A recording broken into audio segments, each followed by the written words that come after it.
ভোটমুখী বাংলায় ফের বোমা উদ্ধার করা হলো। নানুর থেকে উদ্ধার তাজা বোমা। মোহনপুর মাঠে একটি ড্রামে উদ্ধার করা হয় 10টিরও বেশি বোমা। কারা মজুত করে রাখলো এই বোমা, এই নিয়ে প্রশ্ন উঠছে। তদন্তে বোলপুর থানার পুলিশ। ইতিমধ্যে এই বোমা পাওয়ার পর বোম স্কোয়াডে খবর দেওয়া হয়। এই বোমাকে কেন্দ্র করে আতঙ্ক ছড়িয়েছে এলাকায়।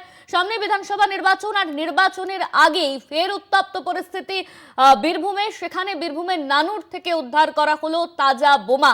মোহনপুর মাঠ থেকে উদ্ধার করা হয় এই বোমা। একটি ড্রামে উদ্ধার হয় 10টিরও বেশি বোমা। এই বোমাকে কেন্দ্র করে স্বাভাবিকভাবেই এলাকায় চাঞ্চল্য ছড়িয়েছে, আতঙ্কের পরিস্থিতি তৈরি হয়েছে এই বোমাকে কেন্দ্র করে। তবে যে প্রশ্ন উঠছে যে এই বোমা কারা রাখলো, কোন উদ্দেশ্যে রাখলো, এই প্রশ্নই কিন্তু বারংবার সামনে আসছে। ইতিমধ্যেই এই পুরো ঘটনায় বোলপুর থানার পুলিশ তদন্তে নেমেছে। এই নিয়ে তদন্ত করা হচ্ছে, কোথা থেকে আসলো এই বোমা, কারা রাখলো এই বোমা, কোন উদ্দেশ্যে রাখলো, এই নিয়েই কিন্তু তদন্ত শুরু করা হয়েছে। ভোটমুখী বাংলায় ফের বোমা উদ্ধারকে কেন্দ্র করে এলাকায় চাঞ্চল্য। বীরভূমের নানুরে উদ্ধার করা হয় বোমা, 10টিরও বেশি বোমা উদ্ধার করা হয়েছে বলে সূত্র মারফত খবর। একটি ড্রামে সেখানেই বোমা রাখা ছিল, এমনটাই কিন্তু অভিযোগ সামনে আসছে। মোহনপুর মাঠ, সেই মাঠে একটি ড্রাম রাখা ছিল এবং সেখান থেকে উদ্ধার করা হয় 10টিরও বেশি তাজা বোমা। এই বোমাগুলো কোথা থেকে আসলো, এই নিয়েই কিন্তু প্রশ্ন উঠছে। পুরো ঘটনার তদন্ত শুরু করেছে বোলপুর থানার পুলিশ। ইতিমধ্যে এই পুরো ঘটনার তদন্ত শুরু করা হয়েছে। বোলপুর থানার পুলিশ তদন্ত শুরু করেছে। এই বোমা উদ্ধারের পর খবর দেওয়া হয় বোম স্কোয়াডে। বোম স্কোয়াড আসে। সেই যেই জারের মধ্যে এই বোমাগুলো ছিল, সেই ড্রাম বা জার আপনারা দেখতে পাচ্ছেন। মোহনপুরের মাঠ, সেখান থেকে কিন্তু উদ্ধার করা হয়েছে এই বোমাগুলি।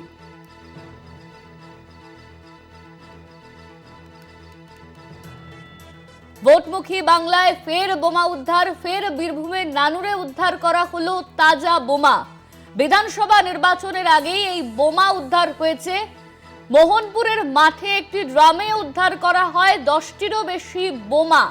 ভোটমুখী বাংলায় ফের বোমা উদ্ধারকে কেন্দ্র করে চাঞ্চল্য ছড়িয়েছে এলাকায়, আতঙ্ক ছড়িয়েছে ইতিমধ্যেই। আমাদের সঙ্গে ফোন লাইনে রয়েছেন আমাদের প্রতিনিধি মনা বীরবংশী। মনা, বোমা উদ্ধার হয়েছে মোহনপুরের মাঠ থেকে, তবে এই যে এই বোমা কারা রাখলো, কোন উদ্দেশ্যে রাখলো, কি জানা যাচ্ছে এই নিয়ে? পুলিশের তরফে কি প্রতিক্রিয়া?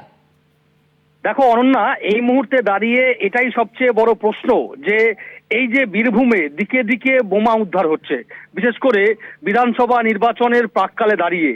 আর হাতে মাত্র কয়েকটা মাস দেরি, তারপরেই মূলত বিধানসভা নির্বাচন শুরু হয়ে যাবে। তা এই মুহূর্তে দাঁড়িয়ে, এই আবহে দাঁড়িয়ে এই এত বিপুল পরিমাণে বোমা কোথায় থেকে আসছে, কারা নিয়ে এসে মজুত করছে এবং উদ্দেশ্যই বা কি? তাহলে কি নির্বাচনের আগে সেখানে সন্ত্রাস তৈরি করা, সেখানে অশান্তির বাতাবরণ তৈরি করা, এমনটাই কি উদ্দেশ্য? এ ধরনের নানান প্রশ্ন কিন্তু এই মুহূর্তে দাঁড়িয়ে আসছে। দেখো, ইতিমধ্যেই পুলিশ তদন্ত প্রক্রিয়ায় নেমেছে। এখনো পর্যন্ত কেউ আটক বা গ্রেপ্তার হয়নি। তবে দেখো, যেটা জানতে পারছি সেটি হচ্ছে বীরভূমের নানুর বিধানসভা অত্যন্ত গুরুত্বপূর্ণ। তুমি জানো যে সাংগঠনিক দিক থেকে শাসক দল তৃণমূল কংগ্রেসের এই বিধানসভার দায়িত্বে রয়েছেন কাজল শেখ। সেই নানুরের মোহনপুরের যে মাঠ, রাস্তার ধারে, সেখানেই জার ভর্তি বোমা হদিশ পাওয়া গেছে। যেহেতু এটি ভৌগোলিক অবস্থান অনুযায়ী বোলপুর থানা পড়ছে, কাজেই বোলপুর থানার পুলিশ সূত্রে জানতে পারছি যে জার ভর্তি বোমা পাওয়া গেছে। ইতিমধ্যেই সেখানে পুলিশ মোতায়েন করা হয়েছে, বোমাগুলোকে ঘিরে রাখা হয়েছে। খবর দেওয়া হয়েছে বোম স্কোয়াড এসে সেই বোমাগুলোকে নিষ্ক্রিয় করবে।